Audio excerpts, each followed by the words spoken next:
시청자 여러분 안녕하십니까. 3월 29일 뉴스의 라이브는 뉴스 특보로 준비했습니다. 첫 소식으로 코로나19 발생 상황 짚어보겠습니다.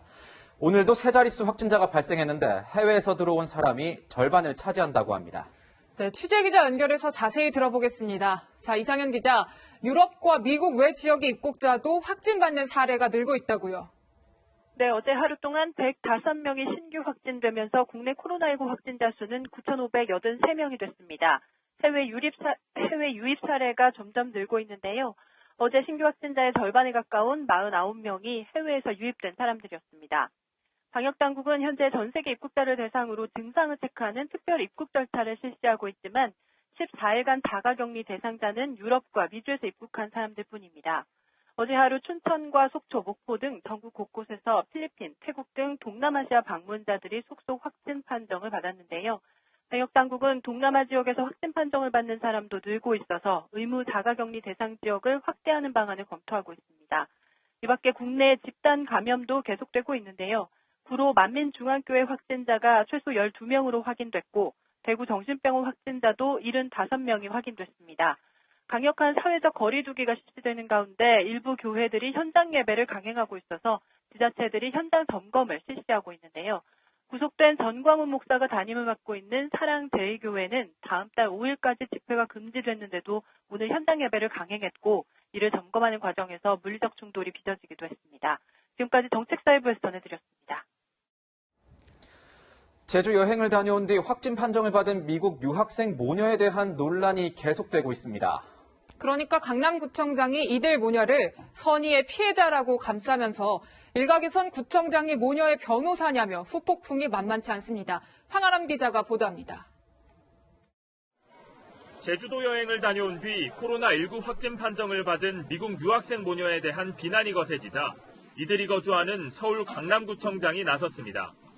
유학생 딸은 여행 출발 당시 질병관리본부로부터 지정된 자가격리 대상자도 아니었고 특별한 증상이 없어. 정 구청장은 모녀를 둘러싼 제주도의 역학조사 결과를 하나하나 반박했습니다.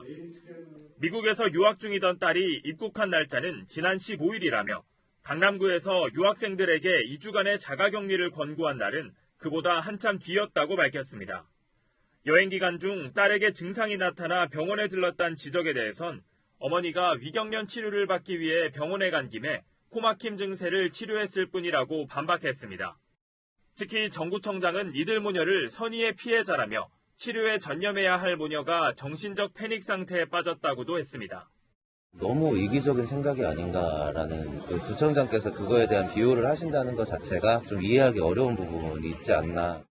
유입되는 사람들로 인해서 계속 감염병에 대한 무서움이 확산되고 있는 와중에 구청장님이 이제 그분들도 피해자라고 하신 거는 좀...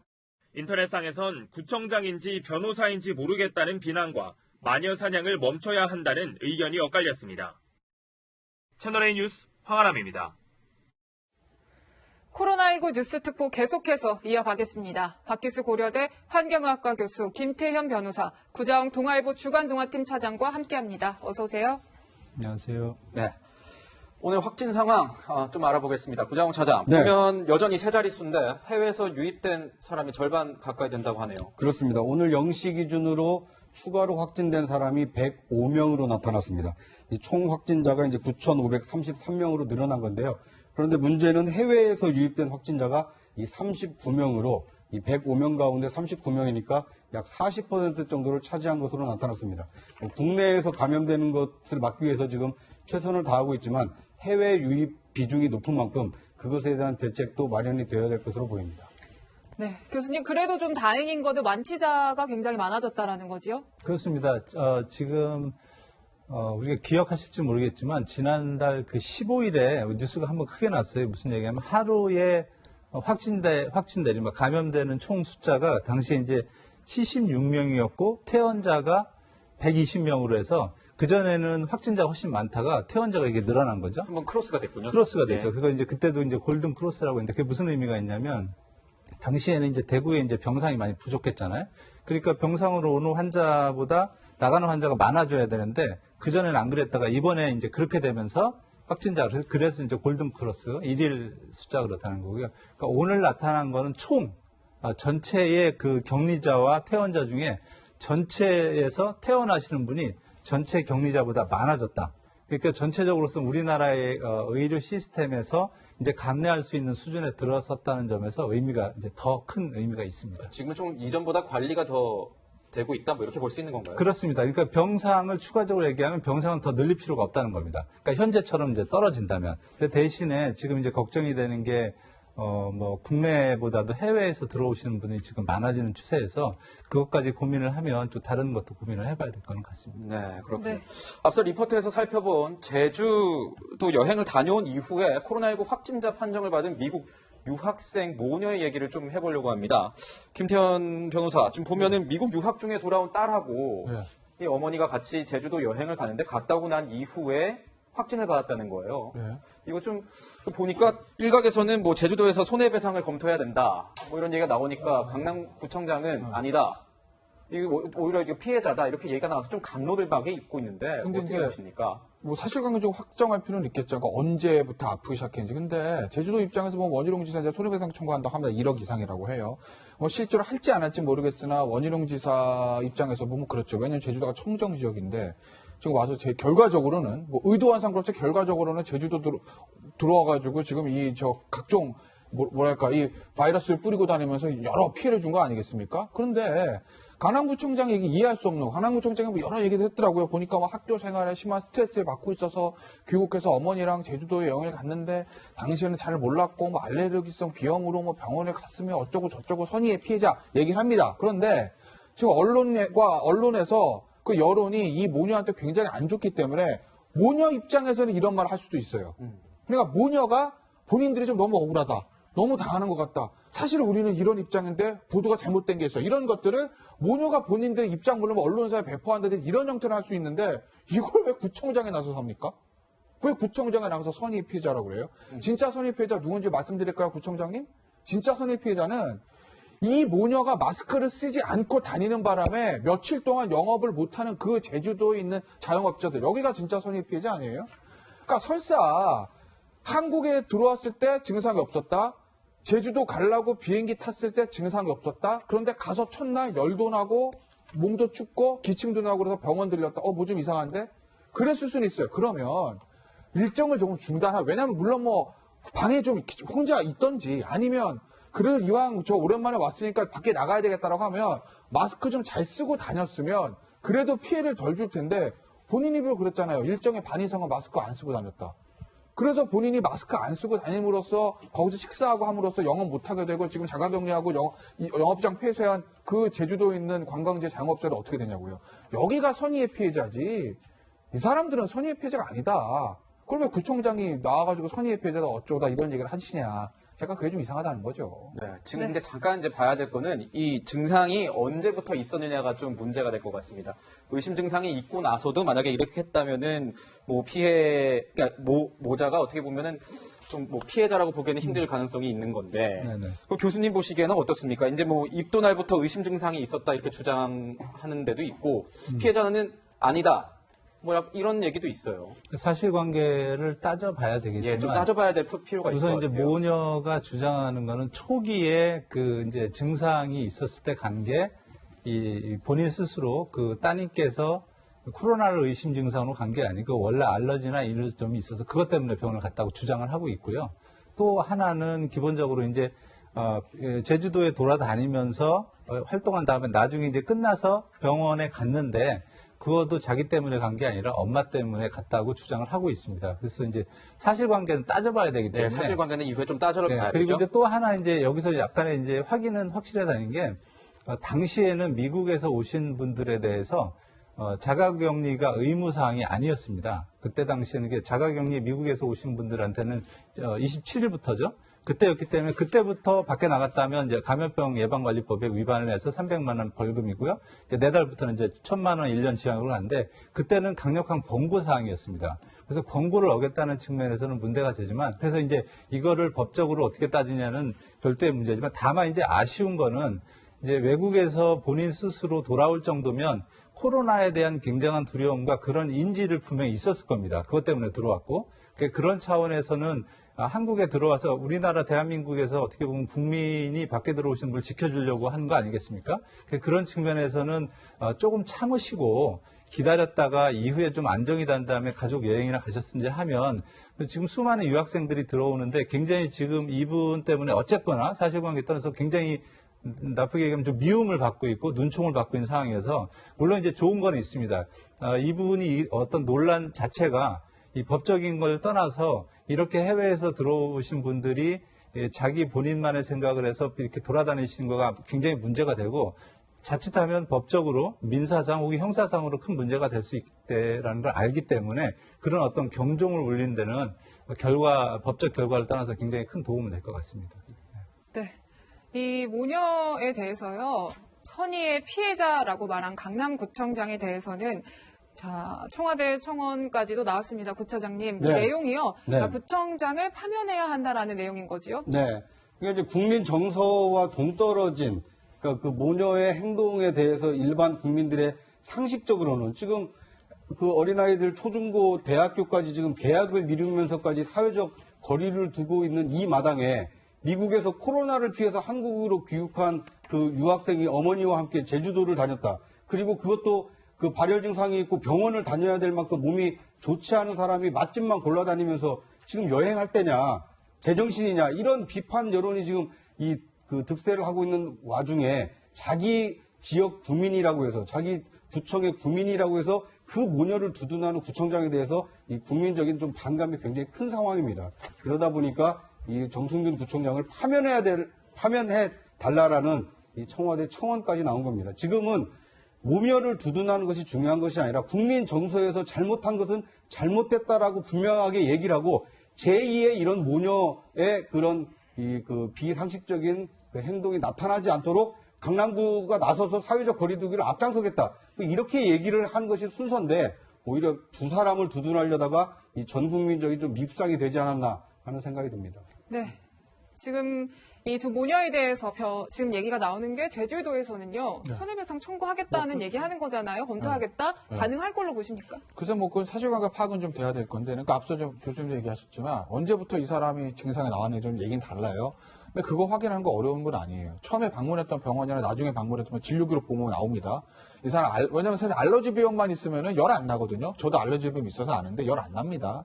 그런데 초기에 진료기록 뽑았을 때 진짜 알러지 비염으로 왔는지 오한이랑 발열이 있어서 근육통이 있어서 왔는지는 초기에 진료기록 보면 나와 있는 거예요. 그러면 제주도가 초기에 파악한 거, 제주도 파악은 처음부터 20일 도착한 날부터 열 나고 좀 어떻게 보면 코로나 바이러스에 의심 증상이 있어서 병원 갔다는 거고, 그 모녀증 그게 아니다, 알러지 비염 때문에 갔다는 거 아니겠습니까? 그 사실관계 파악도 중요한데 그건 병원 진료기록 보면 바로 나오는 거다. 근데 그게 하나 중요하고, 두 번째는 이 사람들이 이제 고의나 과실 문제거든요. 그런데 아마 제주도 입장에서 보면 실제로 만약에 정말 이 사람들이 거의 과실로 중과실, 고의에 가까운 중과실로 제주로 그렇게 돌아다닌 것이 파악이 된다 하더라도 실제 법적 조치를 취할지 안 취할지는 조금 고민할 부분들은 있어요. 어쨌든 우리 국민을 대상으로 어제 지방정부긴 하지만 손해배상 청구가 하는 것이 맞느냐는 문제. 하지만 지금 현재 단계에서 제주도 입장에서는 강경한 어떤 대응을 할 거라는 얘기는 할 수는 있죠. 실제 소장 접수하는 건 변론으로 하더라도 왜? 지금은 조금 강하게 얘기를 해야 제2, 제3의 이런 모녀가 안 나타나거든요. 그렇기 때문에 지금 정치적으로 원희룡 지사는 저렇게 얘기를 할 수는 있으나 다만 실제로 제주지방법원 또는 서울중앙지방법원, 제주지방법원에 손해배상 청구 소장을 집어넣을지 그거는 조금 판단을 해봐야 될 겁니다. 저는 이 모녀 사건에 대해서 어떻게 보면 대국민 경각심을 일깨우는 계기가 될 수 있다고 생각을 합니다. 왜냐하면 지금 이제 사회적 거리두기를 한 지가 벌써 한 달 가까이 되다 보니까 집안에만 그 자가 스스로 격리를 하거나 외출을 못하는 사람들이 굉장히 좀 날씨는 좋아지고 있는데 어딘가를 가고 싶은 마음이 좀 그 불쑥불쑥 들 수가 있거든요. 그런데 그랬다가 잘못하면 다른 지역에게 굉장히 큰 피해를 줄 수 있다. 그러니까 지금은 온 국민이 사회적 거리두기를 더 지켜야 되는 때다. 잘못 행동하면 몇 사람 때문에 더 많은 사람에게 피해가 돌아갈 수 있는 이 대표적인 사례이기 때문에 그 모녀만을 비난하는 것이 아니라 이런 제2의 이런 모녀와 같은 그 행동이 나타나지 않도록 좀 경각심을 일깨우는 차원에서라도 좀 이 모녀에 대한 어떤 행동은 좀 강경하게 할 필요가 있지 않나 하는 생각이 듭니다. 네, 이제 모녀와 관련된 얘기를 좀 하고 있는데 이 모녀 문제에 대해서는 이제 법적인 문제로까지 비화가 되고 있기 때문에 조금 더 사실관계를 확인하고 그 다음에 다시 뭔가 저희가 또 다룰 수 있으면 다뤄보도록 하겠습니다. 이제 보면은 이제 강남 지역에서는 뭐 캐리어만 보면은 가슴이 철렁거린다 이런 얘기가 많이 나옵니다. 이유가 이제 유학생들이 뭐 영국, 미국뿐만 아니라 전 세계에서 이제 우리나라로 돌아오는 거 아니겠습니까? 예. 이 유학생들에 대한 관리가 굉장히 좀 더 필요한 것 아니냐 이런 목소리도 나오고 있어요. 교수님 어떻게 보세요? 우선 기본적으로 이제 특히 이제 지금 27일부터 미국, 그러니까 유럽에서도 했고 미국에서 오시는 분들한테 지금 이제 격리를 2주가 이제 하게 돼 있는데 문제는 현재 지금 오늘 숫자 보시면 알겠지만 미국에서 숫자가 지금 지속적으로 늘어나고 있어요. 네. 그런 측면에서는 해외에서 들어오시는 분들에 대해서 준비를 잘 해야 되고요. 네네. 지금 현재 유학생의 규모가 지속적으로 들어올 가능성이 높은 게 왜 그러면 이제 미국에서 전체적으로 유학하는 학생이 100만 명 정도 되는데 전 세계인 중에서 네. 우리나라가 3위입니다. 그러니까 네. 중국이 35만 명, 그 다음에 인도가 18만 명, 우리나라가 한 6만 명. 그러니까 6만 명의 학생이 미국 쪽에서 대기를 하고 있고요. 또 유럽 쪽에서도 특히 영국, 좀 죄송한 얘기인지 어떨지 모르겠지만 사실 좀 집안이 괜찮고 아이가 공부를 잘하면 사실 영국, 미국 이런 데 좋은 학교로 보냈기 때문에 그런 학교 같은 경우는 대부분 지금 특히 미국 같은 경우는 동부 쪽은 보스턴이나 이쪽은 학교가 대부분 폐쇄를 해버렸어요. 그러니까 거기에 별도로 기숙할 데가 없으면 이렇게 들어오는 구조로 돼서 좀 특히 이제 강남이나 괜찮은 이른바 좀 부유층이랄까요? 이런 데서는 학생들이 오면서 좀 자기들이 절제를 못하면서 오히려 바이러스를 다른 쪽한테 감염을 시키는 그런 가능성이 있어서 문제는 이런 학생들이 더 늘어올 가능성이 있기 때문에 이때 국민 정서상도 굉장히 안 좋지 않습니까? 그래서 보건당국에서도 조금 더 강력한 어떤 내용을 좀 알려드리고 그리고 이제 그 자제분들이나 또 부모들도 좀 더 이런 세일수록 더 이렇게 겸손하면서 좀 이렇게 자기 자제를 해주는 게 가장 중요할 것 같습니다. 네. 그러니까 입장 바꿔 생각을 해보시죠. 만약에 이 모녀가 하와이에 여행 가서 만약에 여러 지역에 확산을 퍼뜨렸다고 생각하면 미국 정부에서 또는 미국 국민들이 이 모녀에 대해서 어떤 입장을 가졌겠습니까? 그러니까 다른 나라에 잘하고 잘못하는 걸 떠나서 우리 국민에게 피해를 줄 수 있다라는 경각심을 이 외국에서 오신 분들은 더 철저하게 느낄 필요가 있고요. 지금 귀국하는 이유가 뭡니까? 미국이나 유럽에서 창궐하고 있는 코로나로부터 이렇게 자신을 지키기 위해서 오는 거 아닙니까? 대한민국도 마찬가지입니다. 이 사회적 거리두기를 벌써 한 달 가까이 온 국민이 지금 실천하기 위해서 노력을 하고 있는데 이 지각 없는 몇 사람의 행동 때문에 지역 전체의 경제에 큰 악영향을 끼칠 수 있다는 것을 이번 그 모녀 사례를 통해서 좀 다시 한번 되새기는 계기가 됐으면 하는 바람입니다. 네, 방금 이제 교수님께서 말씀해 주실 때 전제를 달긴 하셨지만 경제 상황과 관련해 가지고 유학 가는 사람과 안 가는 사람 이런 내용은 일반적인 내용은 또 아니고 저희가 확인된 내용은 아니기 때문에 교수님께서 개인 의견으로 좀 넘어가도록 하겠고요.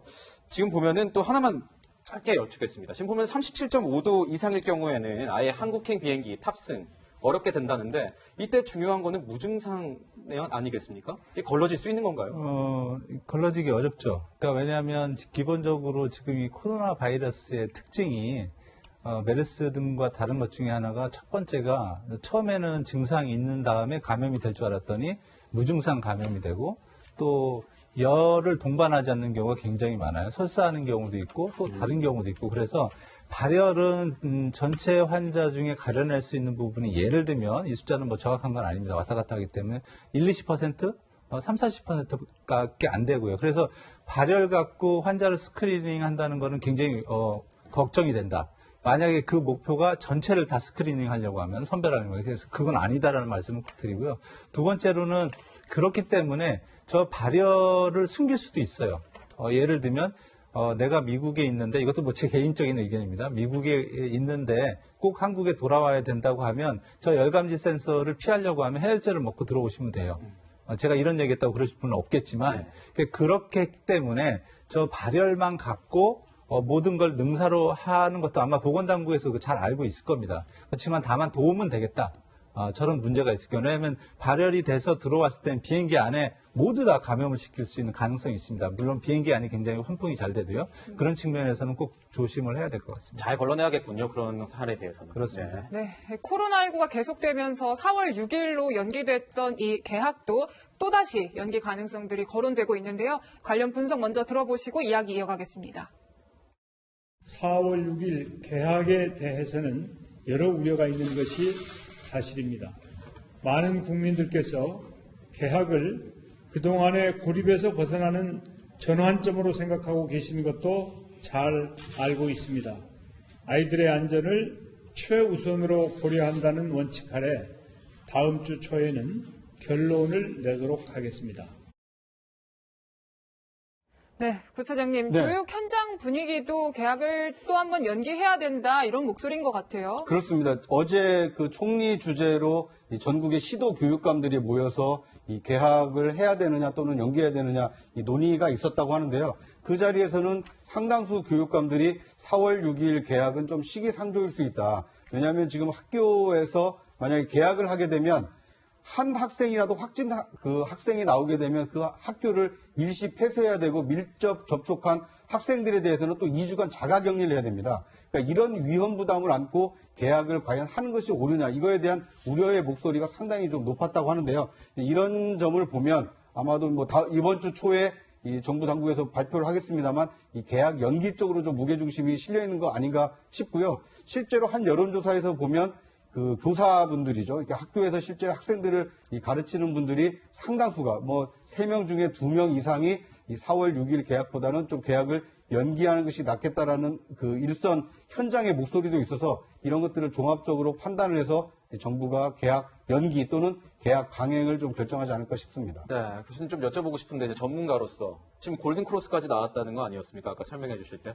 이런 상황에서 개학 어떻게 더 연기하는 게 맞는 건지 아니면 좀 이제는 좀 나아졌으니 가야 되는 건지 어떻게 보십니까? 개인적인 의견으로 한번 말씀해 주세요. 네, 이것도 개인적인 의견입니다. 네. 이게 굉장히 어려운데 두 가지로 분리를 해서 봐야 될 것 같아요. 첫 번째로는 역학적 방역, 의학적으로 볼 때 지금 숫자가 굉장히 많이 떨어진 거는 사실입니다. 왜냐하면 지금 현재도 이번 주도 100명 정도의 하루에 확진자가 나왔는데 네. 절반 정도는 지금 보면 외국에서 오셨어요. 그렇기 때문에 숫자는 실제 국내에서 떨어진 환자는 한 50명 정도 되기 때문에 제가 생각하기에 해외에서 것만 없으면 다음 주도 숫자는 떨어질 건 확실한데 문제는 이런 역학적인 숫자보다도 국민들이 지금 심리적으로 굉장히 불안해하는 것 중에 하나가 만에 하나라도 나의 자녀, 특히 이제 초등학생 정도 낮은 연령의 학생이 들어가서 학교에 가서 다른 사람으로부터 감염이 돼서 또 다른 이제 부모나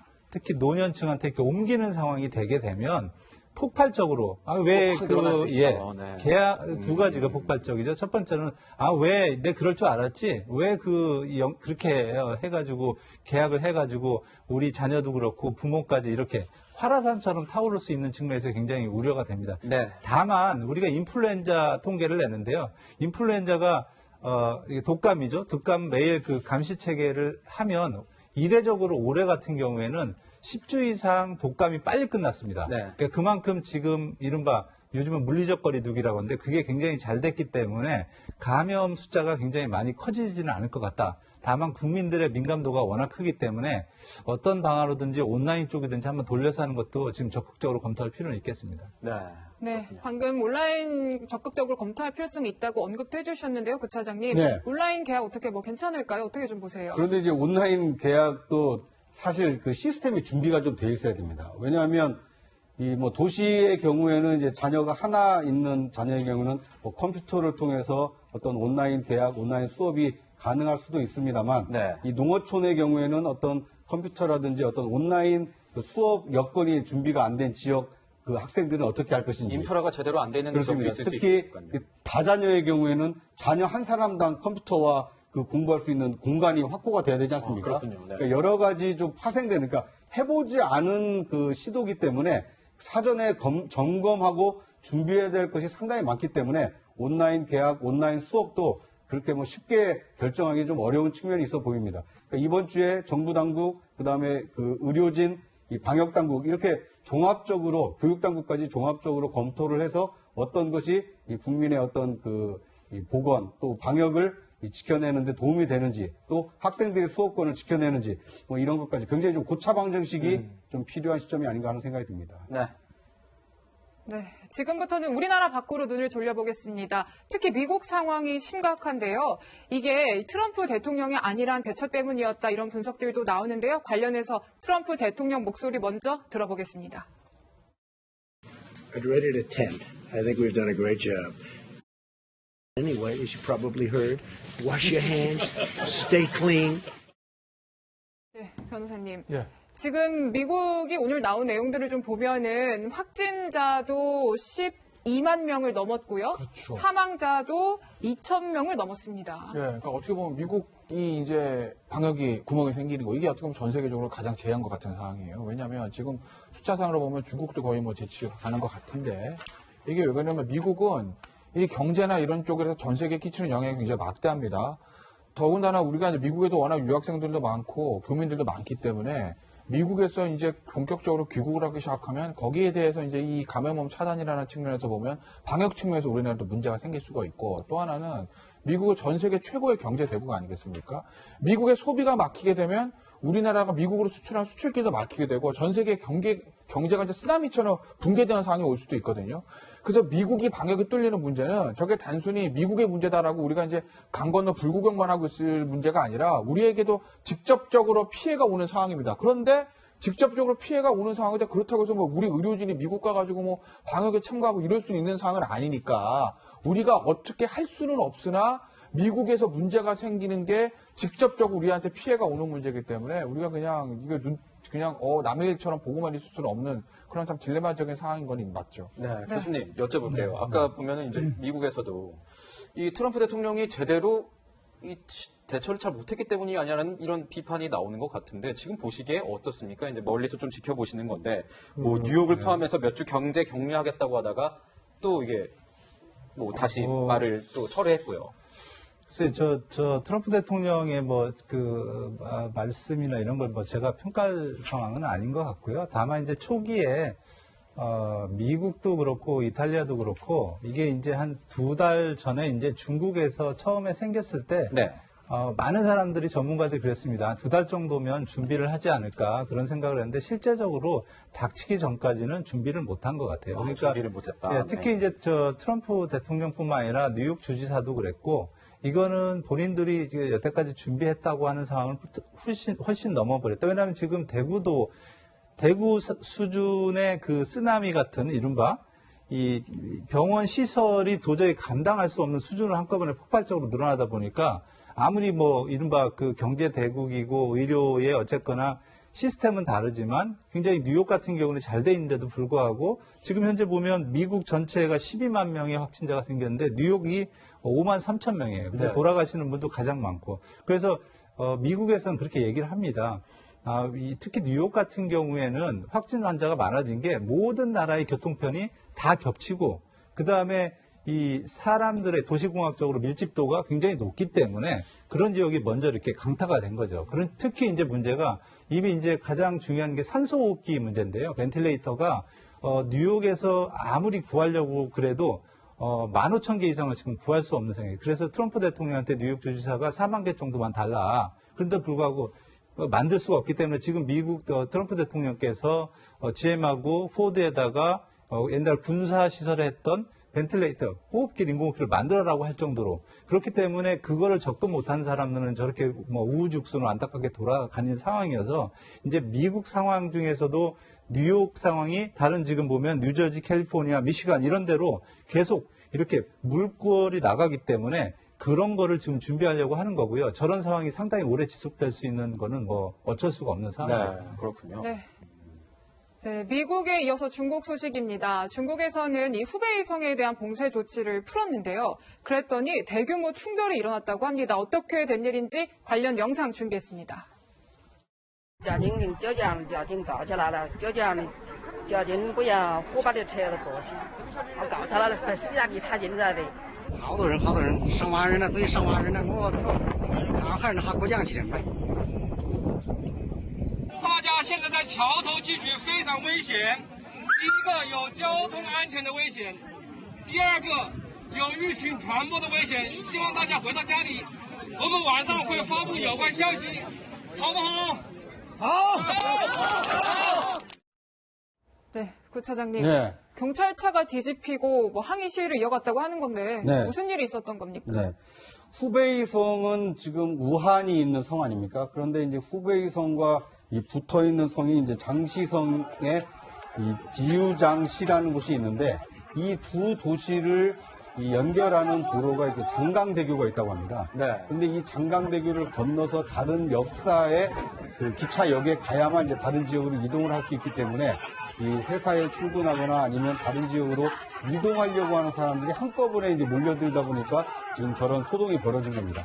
근데 왜 그러냐면 이제 후베이성에서 많은 사람들이 넘어오다 보니까 아니 이 사람들이 한꺼번에 오면 다시 또 이 코로나 바이러스가 이 전파되는 거 아니냐 이런 위기 의식 때문에 지금 다리를 저렇게 막고 뭐 돌아가면 뭐 저녁에 연락을 주겠다라고 하는데 지금 화면 보시면 아시겠지만 저 긴 다리에 10,000명 넘는 사람이 지금 빽빽히 서 있는 겁니다. 그러니까 그러니까 2달 만에 후베이성의 어떤 이동 제한이 풀렸다고는 하지만 여전히 중국은 이 코로나 바이러스 이 확산에 대한 어떤 그 공포가 이 주민들 사이에 좀 여전하다 이걸 보여주는 아주 상징적인 장면이 아닌가 싶습니다. 그렇습니다. 영상이 굉장히 좀 쇼킹하네요. 약간 어떤 기사에서는 준폭동이다 뭐 이런 얘기를 했었던 것 같은데, 예, 그럼 중국 얘기를 계속 하자면 이제 해외 역유입을 막겠다면서 28일부터 입국 금지를 하고 있습니다. 근데 보면은 다른 국가들이 중국인 입국을 금지할 때는 오히려 그때는 중국이 막 반발을 했었는데 이번에는 알렸는지는 그 이중적인 모습이다. 뭐 이렇게 비판을 하고 있어요. 중국의 이런 조치에 대해서요. 근데 이제 중국 지방정부, 우리나라 이제 사람들 입국 좀 제한했을 때 강경화 외교부 장관이 왕이 외교부 장관에게 이럴 수가 있습니까라고 항의했을 때 왕이 외교부 장관이 한마디로 잘랐다는 거 아니겠습니까? 언론 보도 보셨잖아요. 외교는 외교고 방역은 방역이다. 외교와 방역은 별개라는 거. 이거 아니겠습니까? 지금 전 세계가 다 입국 제한 조치를 걸고 있어요. 사실 외교적으로는 조금 무리한 일일 수도 있겠죠. 비단 중국뿐만 아니라 유럽도 마찬가지고요. 뭐 베트남, 싱가포르 다 마찬가지입니다. 그런데 그 나라들이 외국에서 오는 어떤 외국인 입국을 제한하는 가장 큰 이유 중에 하나는 외교상의 관례, 뭐 경제적인 이득, 뭐 상호주의 이런 것보다 국민의 건강과 안전, 방역이 최우선이다라는 그 기본 가치 아니겠습니까? 네. 그것 때문에 그런 거예요. 지금 보시자고요. 이번에 중국에서 전 세계 거의 대부분 나라들에다 입국 제한을 걸었습니다. 거기 대한민국 있습니까? 없습니까? 있습니다. 우리나라도 입국 제한 걸었어요. 그럼 우리는 어떻게 할 건데요, 이제? 뭐 우리는 중국 어떻게 할 거고 중국뿐만 아니라 지금 미국, 유럽 어떻게 할 건데요? 지금 얼마 전에 정세균 총리 보니까 뭐 그런 얘기 하시더라고요. 유럽인 입국 제한 얘기하니 아니 유럽에서 오는 사람들 중에서 대부분 90%가 한국 사람이다. 10%밖에 안 된다. 맞죠? 10%밖에 안 되는 거 맞죠? 그런데요. 그 10%가 뚫리면 그게 무서운 거라거든요. 네. 지금 보시면 국민들은 우리가 사는 아파트에 단 확진자 1명만 나와도 못 나가고 벌벌 떱니다. 단 1명이 무서운 거예요. 1명이 10명 되고 10명이 100명 되는 겁니다. 그게 감염병 아니에요? 근데 유럽에서 오는 외국인들 입국 좀 제한하면 안 됩니까? 했더니 90%가 한국 사람인데요. 그러니까 필요 없습니다. 유럽은 우리 다 입국 제한해요. 그럼 애초에 우리가 외국인 입국 제한하지 않았을 때 얘기가 뭐냐면 상호주의입니다. 우리가 입국 제한하면 저들도 우리 입국 제한할 수 이거거든요. 근데 저들은 이미 다 우리 입국 제한했습니다. 우리는 왜 안 하는 거죠? 왜 우리가 국민 세금으로 외국인 지금 진료해주고 검사해주고 자가격리까지 시켜줘야 되는 거죠? 왜 그래야 되는 겁니까? 네. 코로나19 국내외 상황 짚어봤습니다. 박 교수님과는 여기서 인사드리겠습니다. 감사합니다. 고맙습니다. 지금부터는 17일 앞으로 다가온 국회의원 선거 얘기를 해볼까 합니다. 어느 선거보다 비례대표에 대한 관심이 높죠. 요즘 같은 디지털 시대에 일일이 손으로 표를 집계하게 생겼다는데 홍 앵커 이게 무슨 얘기죠? 신생 정당들이 난립하다 보니까요. 투표 용지만 48.1cm로 길어졌기 때문이라는데요. 길어도 너무 깁니다. 정작 국민은 보이지 않고 의석 경쟁만 남은 준연동형 비례대표제 최수연 기자가 짚어봅니다. 이번 총선에서 비례대표 후보를 등록한 정당은 모두 35곳입니다. 비례대표 후보도 20대 총선 158명에서 2배 가까이 늘어난 312명입니다. 한 정당에서 지역구 의원이 많이 당선될 경우 비례대표 의원 수의 제한을 두는 준연동형 비례대표제가 도입되면서 비례 한석을 노린 신생 정당이 우후죽순 생겨났기 때문입니다. 투표용지는 48.1cm에 이를 것으로 예상됩니다. 생소한 당명이 가득한 긴 투표용지를 받게 된 유권자들은 혼란스럽습니다. 사실은 그 원판에다가 다트 점자랑 똑같은 얘기잖아요. 부분에 맡기는 거잖아요. 정의당은 저희가 알고 있는 그 정의당인가요? 미래로 시작하는 게 3개가 있고, 네, 잘 눈에 안 들어와요. 아는 당을 찾기가 힘든 것 같아요. 정당 투표용지는 기호 1번이 아닌 3번부터 시작돼 혼란을 더 부추기고 있습니다. 기호 1번 더불어민주당과 기호 2번 미래통합당이 비례 후보를 안 내고 위성정당을 만들면서 정당 투표용지에서 기호 1, 2번이 모두 빠진 겁니다. 왜 1, 2번은 왜 없앤 거예요? 투표용지가 잘못됐나? 그런 생각도 들 수도 있을 것 같아요.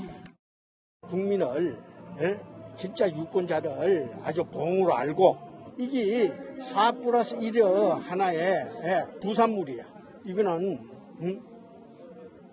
21대가 딱 가고 나면 이거는 즉시 폐기해야 될 그런. 개표기에 넣을 수 있는 투표용지 길이를 초과해 개표 작업은 손으로 해야 합니다. 개표기가 도입된 지난 2002년 이후 18년 만의 수개표로 개표 결과는 다음 날 오전이 돼야 윤곽이 드러날 전망입니다. 채널A 뉴스 최수연입니다. 네, 지금 이 시간부터는 김관욱 계명대 교수도 함께합니다. 어서 오세요. 네, 김 교수님, 지금 이번 총선이요, 정말 이 정당도 비례대표도 지난 총선과 비교하면 한 2배의 수준으로 늘었습니다. 굉장히 많아졌어요. 그렇죠. 아주 많아졌죠. 근데 그 대표적인 이유가 사실은 우리가 이제 준연동형 비례대표제라 가지고 47석이 해당되는데 거기서 30석만 이제 3%만 이제 얻게 되면 안석이라도 가져갈 수 있다는 그 기회가 열리니까 아마 우후죽순처럼 지금 한 35개의 정당들이 다 등록을 한 것 같아요. 그런데 이러한 부분에서 국민들이 그럼 그렇게 투표를 할 것이냐, 많은 정당들에게 그렇게 할 것 같지는 않아요. 왜냐하면 우리가 투표할 때 유권자들이 가장 신경 쓰는 게 사표 방지거든요. 그러니까 자기의 표가 얼마만큼 효능감을 발휘하느냐에 집중을 하기 때문에 당선의 가능성이 높은 정당에게 여전히 몰릴 수밖에 없기 때문에 많은 당들은 그냥 이름만 올리고 사라질 가능성이 높다, 이렇게 평가합니다. 네, 구정 차장님 보시면 48.1cm예요. 투표용지가 비례 대표 선거 때. 네. 이러면은 이걸 수개표로 한다는 거잖아요. 지금? 그렇습니다. 그럼 그 다음 날 결과가 나오겠네요. 선거일 말고. 그러니까 지금 우리나라가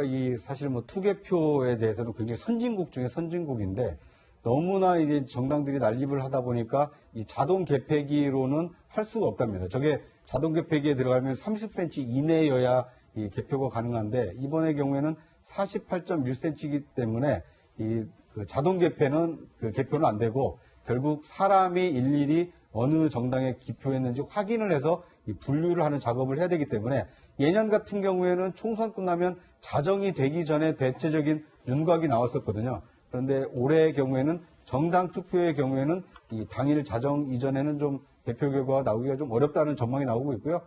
늦어도 다음 날 오전이 되기 전까지는 수개표라 하더라도 이 당선 윤곽 그리고 그다음에 정당별 투표율이 아마 집계가 될 것으로 선관위는 예상을 하고 있습니다. 네, 김 변호사님. 네. 지금 겉으로 보기에는 모양새가 굉장히 다당제입니다. 근데 이제 비례석의 4분의 3은 위성 정당이에요. 그렇죠. 그래서 이 연동형 비례대표제 총선 후에 과연 어떻게 될까 굉장히 궁금해지는데요. 이게 이제 이쯤 되면요, 왜 했어요? 이 얘기 나옵니다 지금. 사실은 이제 연동형 비례대표자는 게 다당제, 무슨 소수 정당의 원내 진출 기회 이렇게 얘기를 하는데 지금 역시 더불어시민당하고 또 열린민주당, 그 다음에 미래한국당, 이 양당의 위성 정당들한테 지금 지도가 쏠리는 모양새고, 글쎄 모르겠습니다. 아직 뚜껑 열어보면 어떻게 될지 모르겠지만, 속된 말로 가장 큰 수혜를 볼 거라고 보여졌던 정의당 같은 경우는 지금 정당 중에 별로 안 나오거든요. 이대로 가면 몇 석 얻지 못할 겁니다. 더군다나 민생당부터 시작해서 친박신당, 또 보면 예전에 지금 어떻게 보면 이제 올드보이들이 지금 상위 순번 차지하는 그런 이 기이한 행태들까지 벌어지고 있지 않습니까? 물론 민생당 같은 경우에 기호 2번으로 애초에 2번으로 배정받았던 손학규 대표가 전 대표 14번 밀리긴 했지만, 그러니까 이쯤에서 우리는 한번 생각할 필요가 있습니다. 과연 연동형 비례대표제가 대한민국에 필요한 것인가? 더 나아가서 비례대표라는 제도 자체가 과연 필요한 것인가? 사실 예전에 그 선거법 개혁 얘기 나왔을 때 당시에 자유한국당의 나경원 원내대표가 비례대표 없애겠습니다 안 발표했을 때 많은 호응을 얻지 못했어요. 저도 개인적으로 말이 돼? 이런 생각 가지고 있었거든요. 근데 지금 와서 보면 정말 비례대표란 거 이 땅에 필요한 건가? 라는 생각을 해볼 필요가 있다. 우리가 한 번쯤은. 연동형 비례대표제라는 것 자체도 다시 재검토를 해야 되겠지만 제가 지난주에도 말씀드렸지만 선거제도라는 건요. 권력 구조가 먼저 나오고 그다음에 거기에 맞는 선거제도가 있어야 되는 겁니다. 그럼 다당제 해야 되니까 뭐 연동형 비례대표 얘기하는데 과연 대통령제 하에서 다당제라는 게 맞는 것인가부터 시작을 해봐야 된다. 네. 권력구조 개편하기 위한 개헌부터 시작해서 권력구조 개편 논의를 하고 거기에 맞는 선거제도를 붙여야 되는 것이 순서라고 저는 보기 때문에 이참에 21대 국회가 가장 먼저 해야 될 것은 우리나라의 권력구조 개편가 이대로가 맞는 것인가 또 거기에 맞추어는 선거제도가 과연 무엇인가 비례대표제라는 제도 자체가 과연 이 땅에 필요한 제도인가라는 것을 원점에서 다시 한번 검토해볼 때가 됐다라고 저는 봅니다. 네, 김 변호사 얘기 잘 들었습니다. 자, 이제 뭐 여야 얘기, 총선 얘기 조금 해봐야 될 것 같은데, 뭐 여당인 민주당 이제 투톱 체제로 가는 것 같습니다. 이제 투톱 체제로 가는데 좀 조용한 행보를 이어가는 것 같아요. 이낙연, 이해찬 두 사람의 뭐 장점이라고 뭐 있을까요? 그러니까 코로나19 때문에 사실 조용한 행보를 가져갈 수밖에 없죠. 여기서 지금 선거운동을 과격하게 할 수도 없는 상황이고. 근데 저는 뭐 투톱 체제라고 그러지만 사실상 무게의 중심은 이낙연 이제 선대위원장이 모아져 있는 거죠. 어차피 이제 이해찬 대표는 대표이기 때문에 위원장을 이제 유지를 하고 있지만 무게의 중심은 완전히 일로 와 있다. 그 이유는 뭐 우리가 아는 대로 차기 이 대선 후보군에서 지지율 1위를 하고 있잖아요. 그만큼 이제 국민적 관심이 많이 모아져 있는 것이고 또 우리가 지난 기간 동안에 사실 총리를 역임하면서 상당한 안정감, 무게감 이런 것들을 보여줬기 때문에 여러 후보들이 뛰는 후보들이 뭔가 이제 구심력 역할을 그분에게 이제 요청을 하는 것이고 그래서 아마 오늘 같은 경우도 이제 호남행으로 내려가서 여러 선거들을 이제 독려하는 역할들 뭐 이런 것들이 하나의 장점이다라고 얘기를 할 수 있겠죠. 네. 네. 구차장님, 네. 지금 이제 더불어시민당과 열린민주당은 선명성 경쟁을 하면서 봉합을 너도 나도 찾고 있지 않습니까? 네. 그런데 이제 민주당과 청와대에서는 열린민주당에 대해서는 좀 선을 긋는 이런 분위기인 것 같아요. 그렇습니다. 뭐 참칭 논란도 있었죠. 그런데 이제 이 비례정당을 보면 그러니까 더불어민주당의 앞글자와 뒷글자를 지금 나눠 가진 겁니다. 그러니까 앞에 있는 더불어라는 것을 차용한 정당은 이제 더불어시민당이 되겠고요. 더불어민주당의 민주당이라는 이름을 쓰는 것은 이제 열린민주당인데, 그러니까 여당인 더불어민주당에서 뭐 그 사실상 위성정당이라고 볼 수 있는 두 정당이 쪼개져 나오면서 서로 선명성 경쟁을 하는 바람에 이번 그 비례정당의 경우에는 여야 대결 구도라기보다는 더불어시민당이 더 득표를 많이 할 것이냐, 아니면 열린민주당이 얼마나 득표율을 끌어올릴 것이냐. 그러니까 뭐랄까요, 여당 범여 비례정당 간의 어떤 경쟁이 오히려 더 그 전면에 나서면서 여야 경쟁이 좀 실종되고 있다, 이런 측면이 좀 보입니다. 이 과거에요, 10여 년 전에 스마트폰이 처음 나왔을 때 애플과 삼성전자가 특허 전쟁을 하면서 노키아가 그 어떻게 보면 이제 실종되고, 그다음에 우리나라에서 이 휴대폰에서 이 글로벌 경쟁력을 가지고 있었던 LG전자가 약간 좀 뒤로 밀린 측면이 있었거든요. 그러니까 양당이 굉장히 치열하게 선명성 경쟁하고 싸우는 것 같은데, 결과를 놓고 보면 그 두 정당이 스포트라이트를 다 받아가는 바람에 어떻게 보면 미래한국당이라든지 국민의당이라든지 정의당이라든지 이런 다른 군소 정당들이 좀 묻히고 있는 측면이 있어서 이런 것들이 과연 이 표심에 어떤 영향으로 나타날지 상당히 좀 귀추가 주목되는 상황입니다. 네, 그렇군요. 이제 민주당을 보면은 더불어민주당을 보면 이제 더불어시민당의 지지율을 끌어올리기 위해서 어떤 방안들을 마련하고 있는 것 같은데, 이 앞서 말씀해 주신 것처럼 열린민주당이 나오면서 이 여권에서도 뭔가 논란이 되고 있습니다. 그래서 열린민주당에서는 우리가 형제고 그리고 또 이 여권의 효자다, 이렇게 얘기를 하고 있습니다. 손혜원 의원의 발언부터 듣고 이야기 이어가겠습니다. 우리가 민주당을 뭐 등지고 나갈 수 없는 그런 우리의 태생에 문제가 있지 않습니까? 그래서 우리는 효자로 가겠다. 언제나 어려울 때, 민주당이 힘들어질 때는 언제나 가서 우리가 부양을 할 책임을 가진 그런 효자라고 얘기를 해달라고 다 같이 그렇게 말씀을 해주셨습니다. 사칭이나 참칭에 관련되는 부분은 그분들이 하시는 얘기지 우리가 한 번도 사칭, 참칭을 한 적이 없습니다.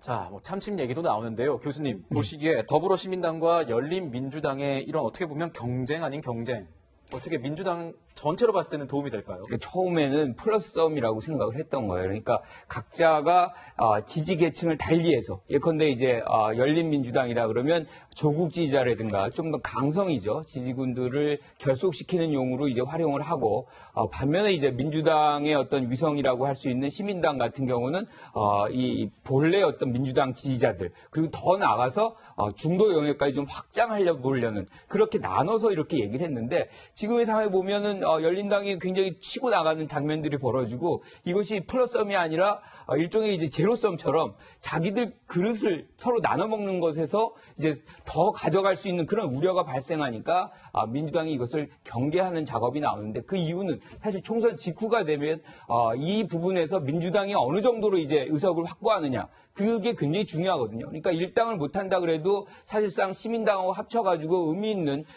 전국 주도권을 쥐어야 되는데 그것이 열린당으로 넘어간다고 할 때는 상당히 총선 직후에 어떤 전국 주도권을 뭐 통합당이라든가 좀 잃을 가능성이 있기 때문에 이 장면에서는 열린당의 어떤 압박을 가해서라도 시민당이 확고한 의석을 잡아야 되겠다. 뭐 그것에 대한 의지가 강력하게 지금 부각이 되고 있는 것 같습니다. 네. 부처장님 아까 언급하시면서 이제 군소 정당들이 묻힌다 이런 얘기도 해주셨었는데 네. 이 정의당이 실제로 네. 선거법 개혁에 앞장섰던 일을 좀 속상해하는 그런 분위기도 좀 감지되는 것 같아요. 그렇습니다. 이게 어떻게 보면 이 준연동형 비례대표제를 밀어붙인 것이 당시 정치개혁위원장이었던 심상정 대표였거든요. 그러니까 이 준연동형 비례대표제를 만든 취지는 거대 정당들이 이 지금 소선거구제는 한 표라도 더 얻은 사람만 당선하고 한 표라도 적게 얻은 사람의 표는 다 사표가 되기 때문에 실제 득표율보다 더 많은 의석수를 가지고 가는 거대 정당들은 비례 의석에서 좀 배분해서 빠져라. 그리고 다만 사표로 그 지역구에서 많은 당선자를 내지 못했던 군소 정당들에게 우선적으로 의석을 배분하자라고 해서 도입한 것이 준연동형 비례대표제였습니다. 그런데 거대 그 양당에서 이 위성 성격의 이 정당들을 만들어서 이번 총선에 나서다 보니까 준연동형 비례대표제를 도입한 취지가 무색해졌고 실제로 그 과실이 오히려 위성 정당들이 다 가져갈 가능성이 크기 때문에 만든 사람, 그러니까 헛수고를 한 것이 되고 오히려 결과적으로는 더 큰 이 손해를 보는 이 상황에 처해 있다 보니까 이 정의당의 입지가 상당히 좀 그 뭐랄까요 곤경한 처지에 처해 있다 이렇게 볼 수 있을 것 같습니다. 네. 그러다 보니까 최근에는 이제 지난해 조국 사태 때 이 정당하게 내야 될 목소리를 내지 못했다라는 이런 뒤늦은 자성의 목소리를 냈는데요. 그러니까 어떻게 보면 뭐 만시지탄이 될 것 같고요. 해야 될 얘기를 하지 않고 뭔가 다른 꿍꿍이가 있었다라는 것이 결과적으로는 정의당의 어떤 발목을 잡는 결과로 이어지지 않았나 하는 아쉬움이 남는 대목입니다. 네. 이제 뭐 여권 얘기하고 있는데 또 이제 민생당, 교섭단체 얘기를 계속 좀 해봐야 될 것 같습니다. 민생당, 이번에 비례대표 순서에서는 제일 위를 차지하게 되는 거죠? 뭐 현역 의원이 제일 많잖아요. 예. 호남 중진 의원들, 예전에 이제 국민의당 쪽에서도 호남 중진 의원들이 전부 다 민생당에 가 있기 때문에 현역 의원이 제일 많아서 이제 앞순위가 됐어요. 그런데 그러면은 제일 앞순위가 되는데 이게 어떤 메리트가 있을까요? 어떻게? 근데 이제 보면 너무 기니까 대부분 뭐 글쎄 모르겠습니다. 실제로 어떻게 구현될지 모르겠지만 아까 저 리포트도 보셨지만 시민들이 아니 이게 왜 1번, 2번은 없어요? 뭐 이러고 잘 모르는 분들이 있잖아요. 그렇기 때문에 그냥 맨 위에 있는 거 찍을 수도 있다. 그냥 묻지마 투표처럼 뭐 그렇게 해가지고 민생당이 좀 득을 볼 것이다라는 뭐 얘기들도 있긴 있는데 그건 뭐 아직 뚜껑을 열어보지 않아서 모르고 실제로 나중에 이제 득표율 나온 거 보고 이게 뭐 1번이라서 이 정도 받은 거다 2번이었으면 못 받은 이렇게 이제 분석이 되는 건 아니니까 네. 그건 뭐 사실은 과학적인 근거는 없는 건데 지금 보시면 민생당 같은 경우 여러 가지 내용들이 있죠. 하나는 손학규 전 대표 아까도 제가 잠시 말씀드렸듯이 2번에 갔다가 14번으로 밀렸어요. 그 모양새 굉장히 안 좋지 않습니까?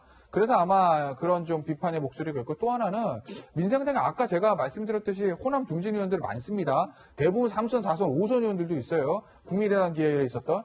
근데 이제 그 지역구 출마했던 사람들이 지금 호남에서 선거운동으로 하는 거 보면 되게 재밌습니다. 여당이야, 야당이야라는 얘기들. 뭐 문재인 정부를 지키겠습니다 얘기도 나오고 이낙연 전 총리하고 같이 찍은 사진을 이 플래카드에 걸어놓은 후보들도 있어요. 그렇다고 보면 과연 민생당의 정체성은 뭔가? 민주당하고 같이 가겠다는 건가? 여당 제2의 여당인가? 아니면 정말 야당인가? 라는 저는 궁금증이 드는데 글쎄요. 민생당의 선거 결과 지역 비례대표뿐만 아니라 지역구에서도 호남에서 어떤 결과를 가져올지도 조금 궁금해지는 시점입니다. 네, 그렇군요. 방금 이제 저기 화면에서 그래픽이 나왔습니다. 여론조사 그래픽이 나왔는데 더불어시민당, 미래한국당 이렇게 나오고 쭉 보시면 이제 자유공화당이 있는데 자유공화당은 지금 우리공화당으로 바뀌었습니다. 이 김문수 전 대표가 나가게 되면서 다시 우리공화당으로 이름을 바뀌었다는 점 말씀드리고 가겠습니다. 자, 그렇군요. 네. 자, 네. 황교안 대표는요, 결국 김종인 위원장을 이 총괄 선대위원장으로 영입을 했습니다. 관련 목소리 먼저 듣고 분석 이어가겠습니다. 당에 올 때 오셔서 큰 역할을 해주실 것을 부탁드립니다. 심화하면 반드시 문재인 정부 심판을 이길 수 있다고 생각합니다. 그렇게 다른 감동을 또 해주시면 기대한 것만큼 선거를 어떻게 치러야 할 것인가 하는 것은 그동안 나름대로 생각한 것도 있고 그렇기 때문에 가급적 최대한의 노력을 하면은 소기의 성과도 발생할 수 있지 않을까 이렇게 생각을 합니다.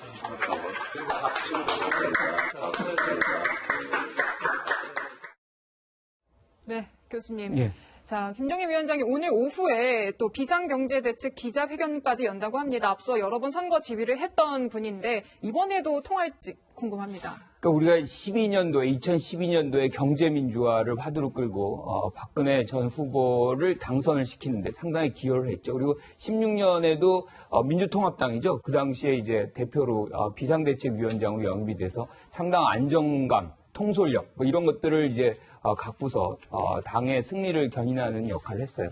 자, 그러면 이번에도 이제 뭐 이런 효과가 나올 것이냐? 근데 이제 사실 어떻게 보면 괜히 늦게 왔거든요. 네. 그러니까 간다 안 간다 하다가 황교안 대표 체제를 그대로 유지한다 그랬다가 지금 공천 파동이 발생을 하니까 그 상황에서 다시 황교안 대표가 요청을 해가지고 지금 들어왔는데 그러면 이번엔 내용적으로 뭐를 갖고서 국민들을 설득할지 네. 그런 부분들이 있는지 이번에 이제 오늘 오후에 이제 비상대책 경제 뭐 대책을 이제 제시하겠다 그러는 건데 사실은 뭐 여러 가지가 있죠. 뭐 금리를 한다거나 뭐 세금을 낮춘다거나 양적 완화를 한다거나 뭐 여러 가지가 있겠지만 사실은 정부가 지금 다 하고 있거든요. 그러니까 지금 조금 더 이제 새로운 색다른 걸 한다 그러면 아마 세금 특히나 이제 법인세 인하 같은 것들을 들고 나올 가능성이 있는데 어떻게 보면은 뭐 많은 것들이 예측되고 있는 장면이라고 본다면 효과는 이번 선거에서는 그렇게 크지 않을 것 같다는 생각입니다. 네, 효과는 그렇게 크지 않을 것 같다라고 말씀을 해주셨는데 김태현 변호사의 의견은 어떻습니까? 크진 않아도 없는 것보단 저는 있는 게 낫다고 봅니다. 왜냐하면 지금 보시고 황교안 대표를 비롯한 김종인 총괄 선대위원장 오기 전에 선대위 멤버들을 보면 전국 선거를 이끌어서 승리를 이끌어봤던 경험은 없는 사람들이에요. 황교안 대표 자체가 지금 선거 지금 초심자 아니겠습니까? 초보자잖아요. 본인 지금 종로 선거도 어렵습니다. 그렇기 때문에 어찌됐든 간에 진영을 높나들면서 두 번의 총선과 한 번의 대선을 진두지휘해서 승리를 이끌어봤던 경험이 있는 사람. 이 사람의 김종인 선대위원장이기 때문에 물론 예전보다 조금 신선감은 떨어진 건 있어요. 한 번씩 왔다 갔다 하면서. 그러더라도 지금 선대위 멤버들보다는 그래도 아주 조금이라도 나을 것이다. 더군다나 김종인 총괄선대위원장이 워낙 이 메시지의 생산 능력이 있기 때문에 그래도 없는 것보다는 저는 있는 게 단 1%라도 지지율 나오는 데는 저는 낫다라고 봅니다. 저는. 네. 네. 부차장님, 네. 이런 가운데 이제 황교안 대표가 SNS에 글을 올렸는데 또 이 내용이 뭐 종교계가 전혀 협조하지 않은 것처럼 교회 집단 감염에 책임이 있는 것처럼 뭐 또 교회 내에서 감염이 발생된 사실도 거의 없다 뭐 이런 게시물들을 올렸습니다. 논란이 좀 되고 있는 거지요? 네. 그러니까 이제 황교안 대표는 아주 독실한 크리스찬입니다. 그러니까 이제 지금 뭐 신천지 사태도 있고 또 최근에 이제 이 사회적 거리두기 차원에서 이 종교 활동을 좀 자제해달라는 어떤 이제 방역 당국의 이제 그 주문과 요청이 이제 계속 반복되다 보니까 황 대표 입장에서는 아마 이제 이 교계의 입장을 좀 이 반영을 하고 싶었던 모양입니다. 뭐 이 코로나 확산의 진원지가 교회가 아니다. 교회를 너무 그런 쪽으로 몰아가는 것은 옳지 않다. 이제 이런 입장을 밝히셨는데요. 물론 뭐 종교의 자유가 있는 나라고 또 저런 개인의 소신을 밝히는 것은 뭐 큰 이견은 없습니다. 하지만 지금은 코로나 방역에 전 국민이 동참을 하고 있고 이 사회적 거리두기를 여야 가릴 것 없이 실천해서 빨리 이 코로나 이 국면을 좀 벗어나야 된다는 것이 어떤 국민적인 요구고 바람입니다. 그런 상황에서 저렇게 이제 교계의 입장을 반영하는 글을 쓴 것이 과연 옳은 것이냐 이런 이 일부 국민의 어떤 따가운 시선과 이 질책이 있는 것이 사실입니다. 네, 그렇군요. 김태현 변호사 하나 더 물어보겠습니다. 유승민 의원이 등장했습니다. 네. 이제 강행하다가 필요할 때가 됐죠. 왜냐하면 수도권에서 사실은 미래통합당의 글이 아주 좋은 상황은 아니에요. 뭐 전통적으로 탄핵 이후에 계속 원래도 그런 탄핵 이후에서 계속 그래왔죠. 그러니까 어찌됐든 수도권에 있는 젊은 보수, 중도 보수, 개혁 보수의 표를 좀 가져오기 위해서는 어떻게 보면 가장 상징적인 인물이 유승민 의원 아니겠습니까? 그래서 아마 유승민 의원이 좀 등판한 거로 보이고, 글쎄 모르겠어요. 황교안 대표가 선대위원장을 할 때는 유승민 의원이 등장할 공간이 많진 않았을 거예요. 근데 다만 지금 상황이 좀 바뀌어서 어쨌든 김종인 총괄선대위원장의 정체 선거를 좀 진두지휘하기 때문에 그 상황이라면 유승민 의원의 쓰임새를 김종인 위원장은 잘 알고 있을 거다. 그래서 아마 이제 본격적인 선거 국면에 돌아왔으니 유승민 의원이 언론에 지금 선거판에 얼굴을 비치는 일들은 조금 잦아질 것 같고, 그건 아무래도 수도권에서의 미래통합당 득표에는 저는 도움이 될 거라고 봅니다. 네, 교수님, 이 안철수 국민의당 대표도 자가격리 마치고 또 오프라인 행보 시작하는 거 아닙니까? 국민의당은 지역구는 후보 안 내고 비례만 후보 냈잖아요. 그렇죠. 선거 전략을 오늘 제시하는 기자 인터뷰 한다고 그러는데, 사실 제일 먼저 해야 되는 건 뭐냐면, 이 정도의 공당이라 그러면 지역대표, 우리가 이제 두 가지를 뽑잖아요. 지역대표 뽑고 비례대표 뽑는데, 지역대표가 253석이나 있어요. 거기를 왜 이 후보를 안 내는지에 대해서 국민한테 먼저 이해를 시켜야 돼요. 뭔가 설득력 있는 내용이 전달이 돼야만 이 당에게 비례라도 줘야 되겠다는 생각이 들지, 그렇지 않다 그러면 비례대표에 줘야 되는 이유가 별로 없는 거예요. 그리고 또 한 가지, 아까도 말씀드렸다시피 국민들은 표에 대해서 굉장히 자신의 표에 대해 무게감을 갖습니다. 그런데 지금 이 전체를 해서도 47석뿐이 안 돼요. 다 가져간다고 해도. 다시 얘기하면 국회에서 운영의 어떤 역할을 그렇게 많이 못하는 정당에게 많은 표를 줄 가능성이 그렇게 크지 않다는 겁니다. 따라서 오늘 기자회견에서 상당 부분 국민들을 설득하고 이해시키는 그런 노력이 필요하겠다, 이런 생각합니다. 네. 네. 총선을 얼마 남기지 않고 정치권 소식까지도 짚어봤습니다. 이제는 텔레그램 성착취 범죄 사건 보도로 이어가겠습니다. 박사방의 운영자 조주빈의 혐의는 성착취 동영상을 찍고 유통한 것만이 아닙니다. 아동을 살해하려고까지 했죠. 그런데 채널A 취재 결과 조주빈과 함께 범행을 모의했던 공범, 사회복무요원의 충격적인 실체가 드러났습니다. 이 사회복무요원이 살해하려던 아이의 어머니를 10년 가까이 스토킹하고 협박해온 건데요. 게다가 상습 협박으로 재판을 받을 때도 심신미약을 주장하며 형량을 줄이려고 했습니다. 정현우 기자가 단독 보도합니다. 구청 사회복무요원이던 강모 씨는 지난해 조주빈과 함께 아동 살해를 계획합니다. 범행 대상은 강 씨가 10년 가까이 스토킹해온 30대 여성의 딸이었습니다. 강 씨는 중학교 때부터 여성을 집요하게 쫓아다니다 고등학교 1학년이던 지난 2013년엔 소년 보호 처분까지 받았습니다. 대학에 입학한 뒤에도 스토킹은 멈추지 않았습니다. 여성의 집을 알아내 협박 문구를 붙여놓는가 하면 청부 살인을 하겠다는 메시지까지 보냈습니다. 결국 2018년 상습 협박 혐의로 구속돼 1년 2개월형을 선고받았습니다. 하지만 재판 과정에선 심신미약을 호소했습니다. 항소심 재판부에 낸 7건의 반성문과 탄원서에서 강 씨는 어릴 때부터 아스퍼거 증후군을 앓았다고 주장했습니다. 발달 장애의 일종인 아스퍼거 증후군은 공감 능력이 떨어지고 특정 주제에 몰두하는 증상을 보입니다. 자기만의 세계라는 게 있는 느낌이라서 대화도 전혀 안 통했고, 친구를 있냐 이러니까 친구도 없다고. 강 씨는 박사방의 운영진이기도 했습니다. 사고 방식을 비판력 없이 그냥 답습할 수 있어요. 사회적으로 고립돼 있으니까. 검찰은 성착취 영상물 촬영과 유포 혐의로 지난 1월 구속된 강 씨를 상대로 조주빈 일당이 또 다른 범행에 연루됐는지 조사할 계획입니다. 채널A 뉴스 정현우입니다. 네, 사회적 공분을 일으키고 있는 N번방 사건에 대해서 좀 더 자세히 알아보겠습니다. 구자영 차장. 네. 이 리포트에서 본 것처럼 이 행적이 충격적입니다. 조주빈과 같이 했던 공범의 행적, 스토킹을 10년간 했다고요. 그렇습니다. 이 조주빈이 운영했던 그 박사방에서 있었던 그 아동 성착취 영상물이 지금 문제가 되고 있는데, 그런데 이 회원들을 어떻게 관리했을까? 또는 회원들과는 어떻게 연락을 했을까가 상당히 좀 미스터리였는데 그 미스터리 중에 하나가 좀 풀린 겁니다. 그러니까 조력자가 있었던 건데요. 이 강모 씨는 이 공익근무요원으로 근무를 하면서 이 개인 정보를 빼내는 역할을 했다고 합니다. 그러니까 텔레그램을 통해서 회원이 가입이 되면 이 사람의 신분을 좀 확인하는 역할을 했다라고 하고요. 그런데 거기에서 그치지 않고 이 강 씨는 자신이 좋아하는 한 여성을 이 10여 년 가까이 스토킹을 해서 2018년 3월에는 상습 협박 등의 혐의로 이 실형 1년 2개월의 실형을 살기도 했다고 합니다.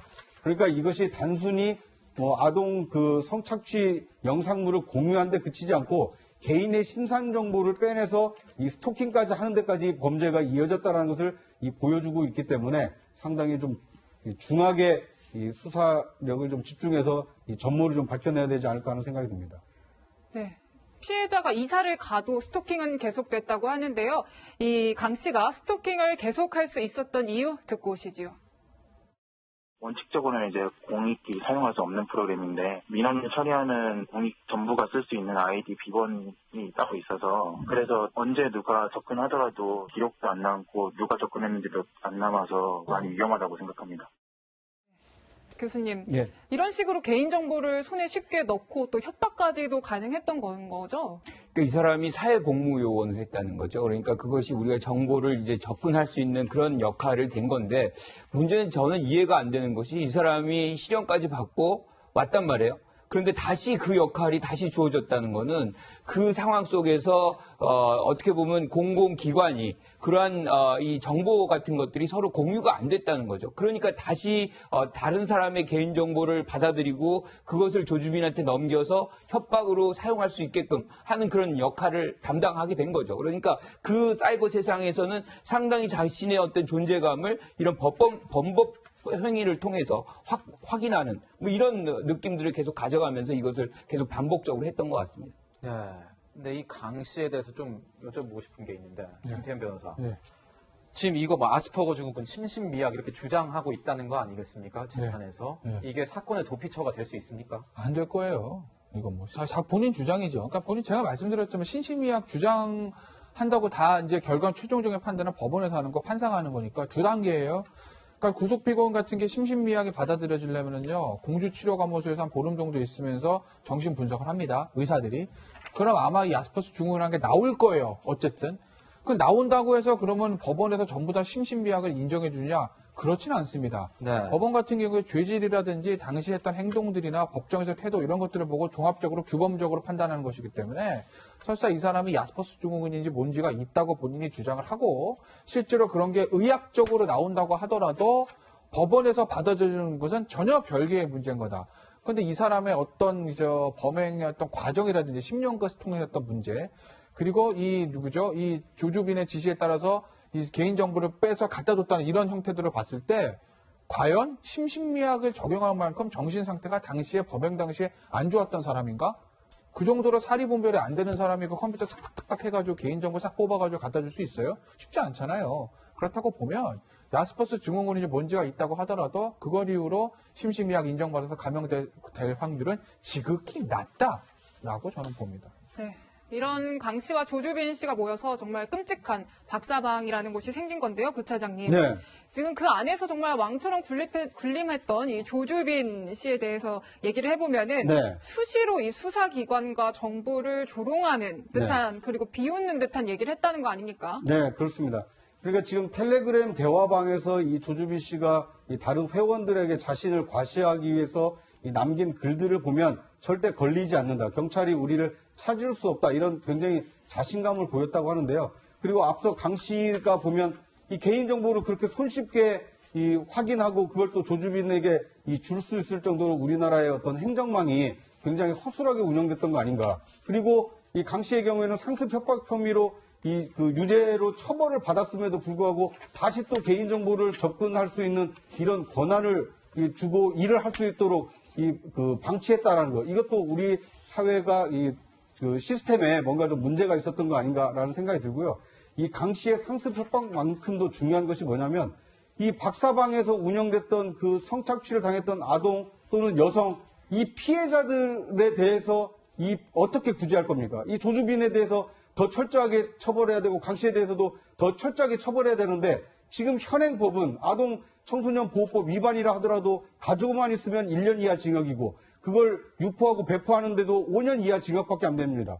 그런데 선진국의 경우는 어떻습니까? 무기징역 아니면 20년 이상의 장기 유기징역에 처하도록 되어 있습니다. 그러니까 우리나라의 법과 이 제도가 이런 성범죄에 대해서 얼마나 지금 좀 느슨한가, 제대로 경종을 울리는 처벌이 안 됐기 때문에 지금까지 이런 범죄가 계속 재현되고 있는 거 아닌가. 이런 이번에 N번방 사건을 계기로 해서 법과 제대로 강화하고 처벌을 강화하는 쪽으로 사실은 정치권이 의견을 모으고 여론을 수렴을 해야 되는데 지금 어떻게 보면 뭐 강 씨의 어떤 이 범죄 행각, 다른 엽기적인 행각으로 좀 이 본질과 다른 문제로 좀 가고 있는데요.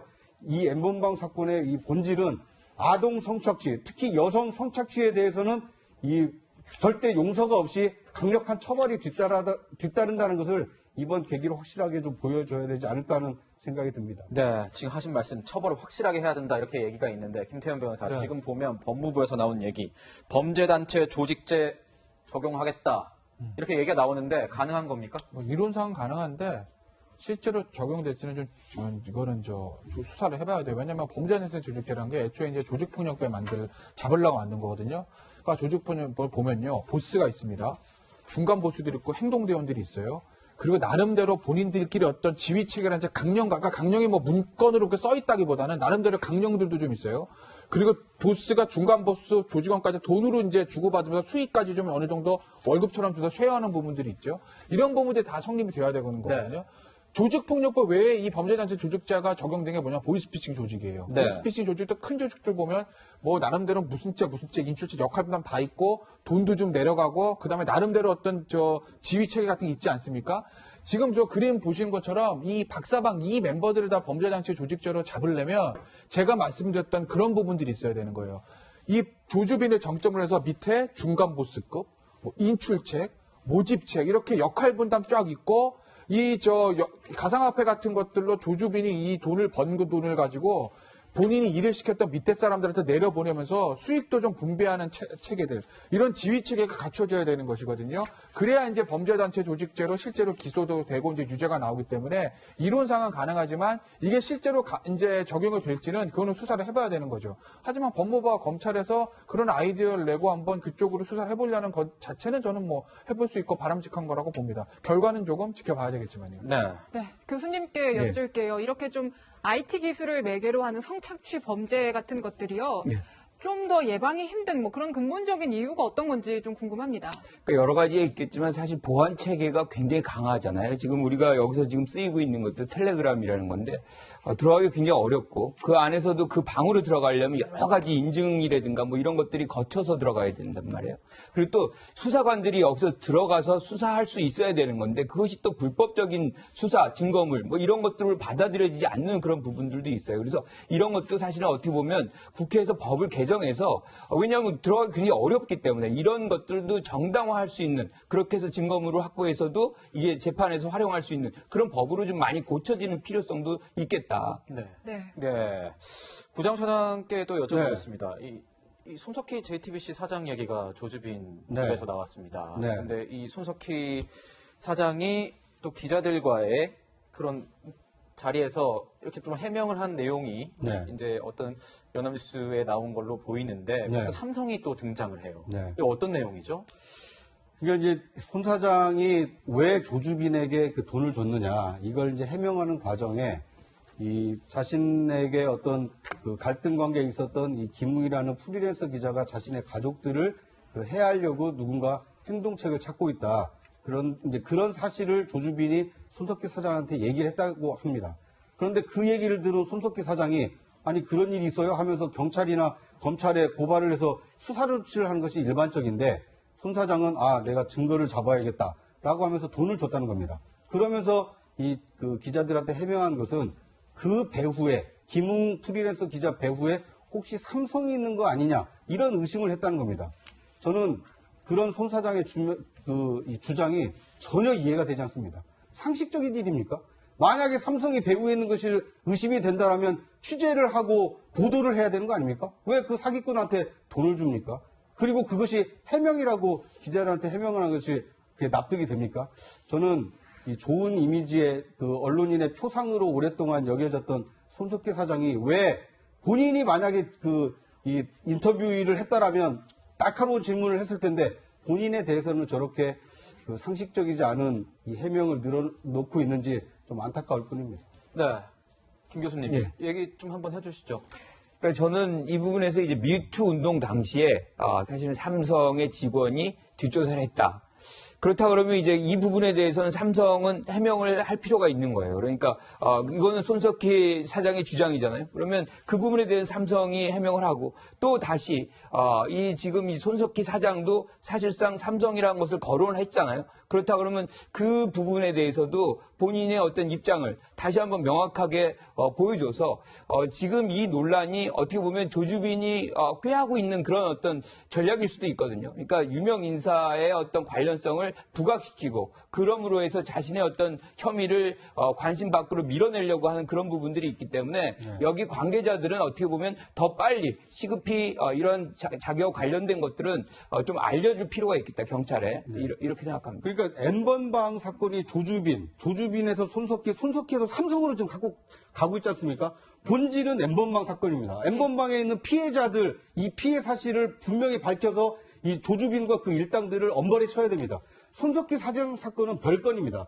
비상식적이고 비논리적으로 대응한 사람들의 그 얘기를 자꾸 할 것이 아니라 네. N번방 사건에 좀 집중을 해서 수사력을 집중해서 이번 기회에 일망타진을 해야 되지 않을까 하는 생각이 듭니다.